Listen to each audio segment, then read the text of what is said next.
This topic of the debate is the divinity of Jesus Christ. There will be no mention of the Quran or whatever the Muslims believe. This is your chance to try to prove that Jesus is God from your own books. Please, stick to the subject, stick to the topic. No mention of Islamic belief or Quran whatsoever. Thank you. We're going to restart the 20 minutes for you.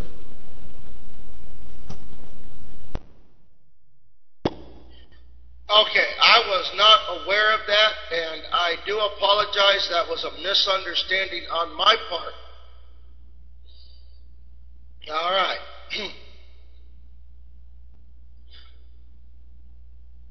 Which makes it actually quite difficult to have this debate if I'm not able to use all the evidence that I have. But nevertheless, people will say that Jesus never claimed to be God. Jesus never claimed to be a prophet or a man either. However, see, I don't even know how I can do this, but clearly people do not have a problem with the fact that Jesus is a prophet and a man. However, one does not necessarily need to make a direct claim about something in order for it to be true. Let me show you what I'm talking about. If I say my name is Robert, you can conclude from my name that I am a male, but I never said that I am one. So let's take this a step further with Jesus. Jesus may not have said, I am God in the affirmative statement. He did claim the divine name for himself. Exodus chapter 3, verse 14, John 8:58. And he also received worship in Matthew chapter 2, verse 2, and Matthew 14:33, Matthew 28:9, and John chapter 9, verses 35 through 38. In Exodus 3:14, God tells Moses that I am when Moses asked for his name. John 8:58, Jesus said unto them, Verily, verily, I say unto you, before Abraham was, I am. Please notice here that Jesus says, before Abraham was. This is past tense. But in the same breath, Jesus says, I am, bringing them right back to the present. Jesus makes the switch on purpose. Jesus drew their attention to the Old Testament, then draws them right back to the present tense with I am. Jesus, therefore, was making the direct claim that he was God, and it clearly upset them. In John 8:59, it says that they took up stones to cast at them.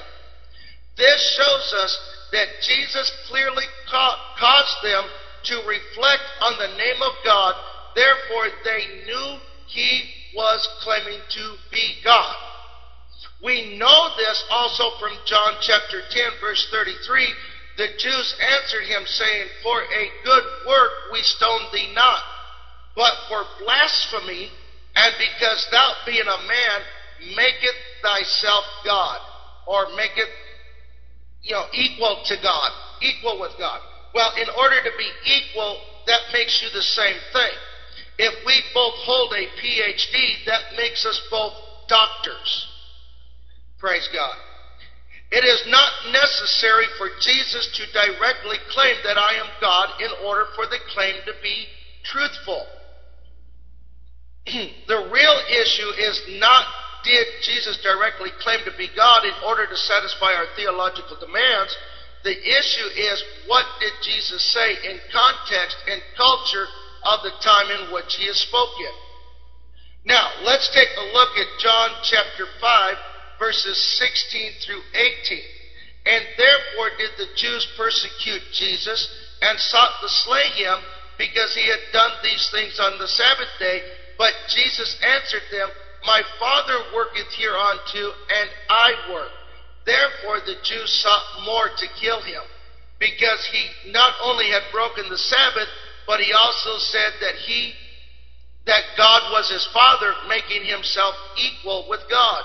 The Jews said it themselves. He makes himself equal with God. And again, being equal with God is saying the same thing as I am God. Clearly the Jews understood the meaning of this, and that is why they sought more to even kill him. Praise God. I understand that people are taught that God is infinite, having no bounds or limits, and therefore God cannot become finite or limited man. In people's minds, that this does not make sense, that an all-sustaining God could lower himself to a man that is dependent on just about everything. However, I propose one question, and I hope and pray that my opponent, Wesam, or my friend here, Wesam, will address this question. Can God do anything? If he can do anything because he is all-powerful, then would it not be logical to say that God can become a man? Now let's take this a step further. People might say, well, if God became a man, then he would no longer be God. My answer to that is, I thought God could do all things. Would this not also include becoming a man without losing any of his divinity?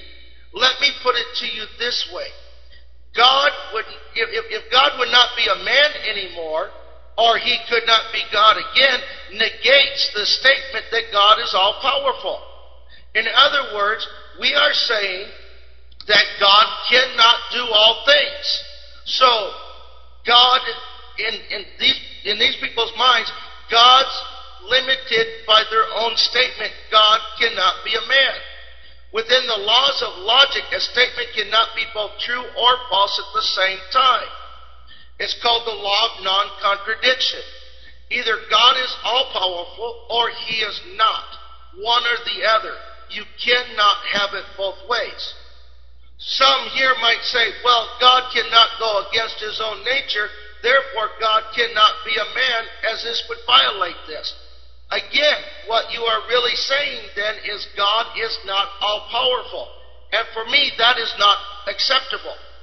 Also, what nature would he be going against? God's nature and character and essence of his being is holiness, love, compassion, goodness, patience, etc.